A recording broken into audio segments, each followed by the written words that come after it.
What's up, everybody? Welcome to Nerdcore Daily News. I'm Dom. On today's episode, Overwatch is making you watch a ton of streams for some loot. Speaking about loot, there's some changes in loot boxes again. Also, Nintendo just won't let the 3DS die, and EA is responding to not the best news in the entire world. This and more on today's recap of the news starting right now. Welcome to Nerdcore Daily News. Alright guys, so this one's kind of interesting.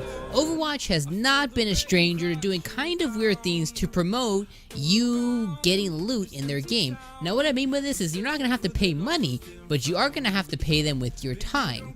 This is kind of a weird one that I'm totally on board with. With being streamers ourselves, over here at the Game Looters, we kind of really like this idea, right? Now the one thing is it's definitely heavily promoting the bigger Overwatch streamers, but that's okay. Let me tell you a little bit about what I mean and what you can get from it. So today, Overwatch and Blizzard announced Nano Cola Challenge. Now, what this gives you is a diva-themed cosmetic. Okay, so it's a diva suit, and there's a ton of other stuff. So the Nano Cola Challenge is so hard to say. The Nano Cola Challenge. What it is, it's a two-part challenge. Okay. So you're gonna get a diva-themed in-game cosmetic items for winning matches, and also you're gonna have to watch specific Twitch streams. Now, this is kind of where the weird stuff comes in. So now the in-game challenge is gonna require you to win 9 games in quick play. You can do that in arcade, competitive, or just quick play itself. The rewards are going to be split into different subsections. Now the subsections are going to be in 3 tiers, and they'll have 2 sprays that'll be unlocked when you win 3 games. You'll get a player icon when you win 6 games, and you will get the legendary Nano skin for Diva after you win all 9 games. Now, the event rewards do not replace the normal rewards for arcade mode, but they are an addition to.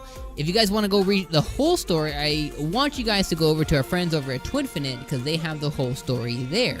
Now, the other part of the challenge is going to require players to watch specific Twitch streams, as you guys can see on the screen right now. As soon as this awesome video gets done playing here, I will cue it up and you'll see exactly what I mean.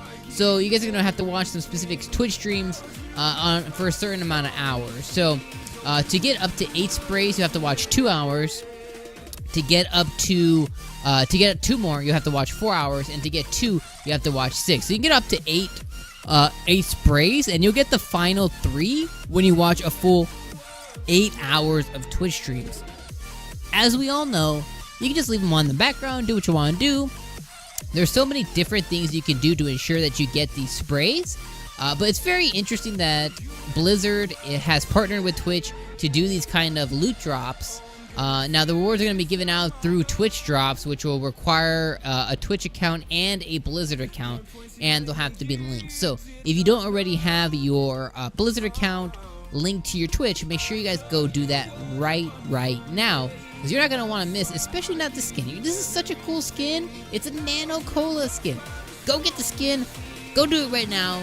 You guys can start watching the streams today. In other news, Nintendo won't let the 2DS, 3DS line, they won't let it die. They're going to continue selling as people continue buying, and they're gearing up right now for the holiday season. For only $139, that's right, $139, you can get a new purple and silver Nintendo 2DS. Being a fan of the purple color, I love purple here.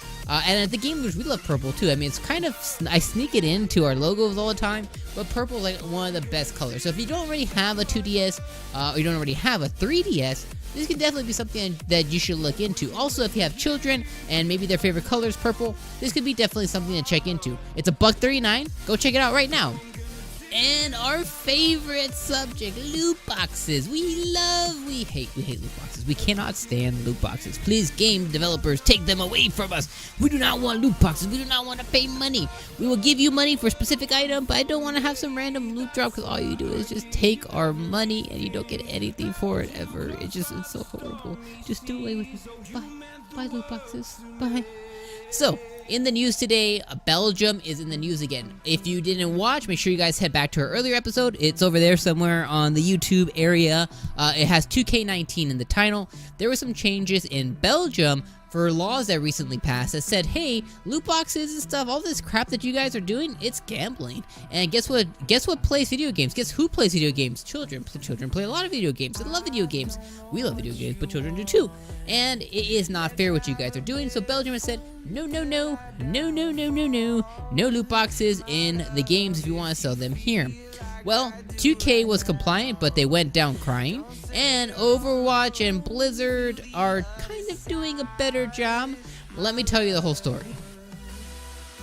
So, as we all know, Belgium has gambling laws, and loot boxes are not compliant with it. So Blizzard is going to be removing the option to pay for loot boxes with real money from Overwatch and Heroes of the Storm in the country of Belgium. Now, this is going to be due to gambling laws, but they did cover it in the forums today over on Blizzard. Now, what Blizzard had to say was, well, we at Blizzard were surprised by this conclusion. I mean, I'm going to stop right there. Were they really surprised? I mean, the whole country said, hey, loot boxes, we don't want them anymore. It shouldn't be a surprise. If you have them in your game, you should probably plan to take them out if you want to sell them in Belgium. The cool thing, or not the cool thing, is I think, the cool thing is it's kind of stirring up news, and this may be something that other countries look into. But anyways, I digress. So Blizzard saying they were surprised by the conclusion and did not share the same opinion. They've decided to comply with the interpretation of the Belgian law, the company did say. As a result, we have no choice but to implement measures that will prevent Overwatch and Heroes of the Storm players located in Belgium from purchasing in-game loot boxes and loot chests with real money and gems. I would like to say it's a sad news, but it isn't. You Belgians, you people over there, you guys got lucky in a way. You don't have to deal with all this crap that we do. The downside is I don't know how you guys are gonna be able to get some of the collectibles that we're able to with real money. That's some things that I would love to see developers figure out, but ultimately, the people of the world are saying, take these goddamn loot boxes away from us. Take them now. Do you love Splatoon? Do you like Splatoon 2? Do you compete in the Splatfest? Well, we do too sometimes, but they're so often now. It's so crazy. And we're awful at Splatoon 2 over here, so that's fine. But for those of you who are into Splatoon 2, there was a recent event that went on, obviously the Splatfest, and Team Fork won. They not only won, they won 2-1. So, all you Team Fork people, give it to them spoons. So in some of the saddest news that we've had to cover here at the Game Looters and at Nerdcore, as you all have heard, I'm sure, is at a recent EA Madden tournament that went on in Florida, there was a shooting, and it was a mass shooting. It was super. It really hit home with us here, just because I've personally participated in a Madden tournament around 10 years ago now, or even more. I think it was like 2007, and I've participated in gaming tournaments when I was younger, and this is not the venue that you would ever think something like this would happen. Now, EA has appropriately responded, and their CEO, Andrew Wilson, has responded to the event. I'm going to tell you guys a little bit about what he had to say right now.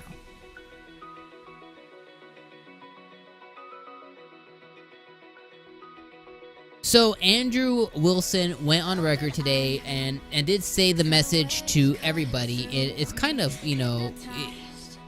it's something that he needed to say, and I really feel bad for everybody at EA, everybody that participated. But let me tell you a little bit about his message to everybody today. To our players and the gaming community, I wanted to share some thoughts about the horrific and senseless act of violence that occurred in Jacksonville at the Madden competitive gaming event. I know many of us, including myself, are filled with shock and grief. Our teams have been working non-stop to do what we respond to do in this terrible situation. First and foremost, it is an unthinkable tragedy that Taylor Robertson and Elijah Clayton, two of our top Madden competitors, lost their lives in this way. They are respected, positive, and skilled competitors, the epitome of the players and personalities at the heart of our community.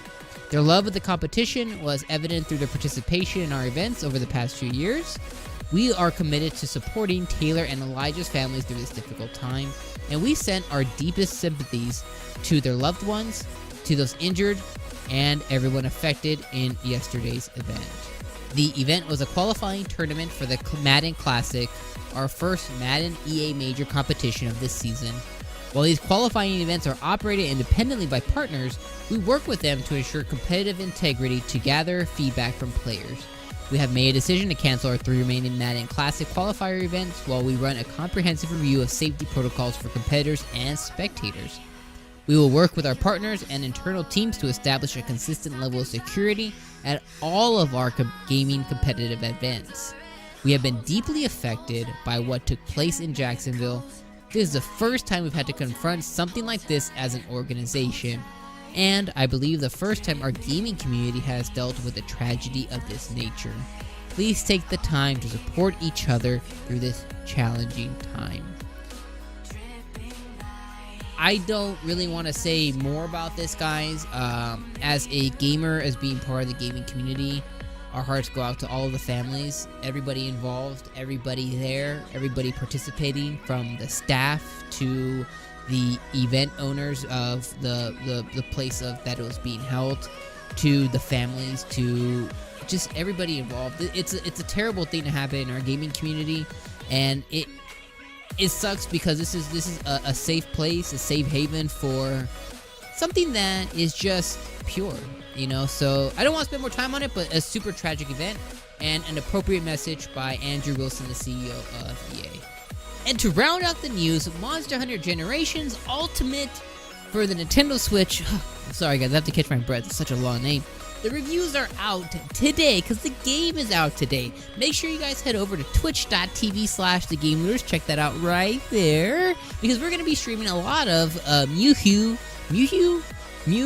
Monster Hunter Ultimate Mahug. But anyways, we'll be streaming a ton of it on twitch.tv/thegamelures, so make sure you guys head over there right now, hit that follow button, and check out what we do over there on our Twitch channel.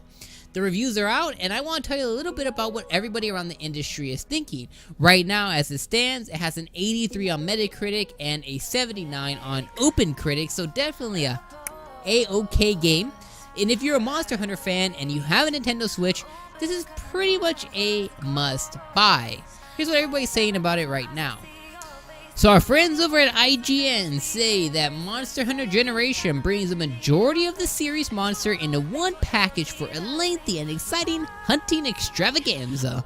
While it feels dated in some ways post Monster Hunter World, it's a great farewell tour for the old style of the franchise. Now, if you can stomach the pacing problems and obtuse menu system, it's a worthwhile and challenging trek through the history of Monster Hunter. And our friends over at US Gamer stated, while it comes in the form of a no-frills port, Monster Hunter Generations Ultimate exists as the most thorough exploration of Monster Hunter to date. If you can get over its 3DS era visuals, you're in for a seemingly endless experience you could easily devote a lifetime to, and one worth devoting a lifetime to. Whether you're new to the series, someone who started with Monster Hunter World, or just a fan of the previous 3DS games, you're bound to get addicted to MHGU Magahoo. Gets its look into you, so don't be afraid to ask for help. And our friends over at Twinfinite, they said at its core, Monster Hunter Generations Ultimate is an absolute fantastic game that excels when you take your hunts online. And thank you, yes you, for joining Nerdcore Daily News. This has been Dom from the Gamelers. I appreciate you stopping by. As always, make sure you guys hit like, make sure you guys hit subscribe, and I will catch you guys tomorrow on the next one. Toodaloos. I said welcome to Nerdcore. Welcome to Nerdcore Daily News.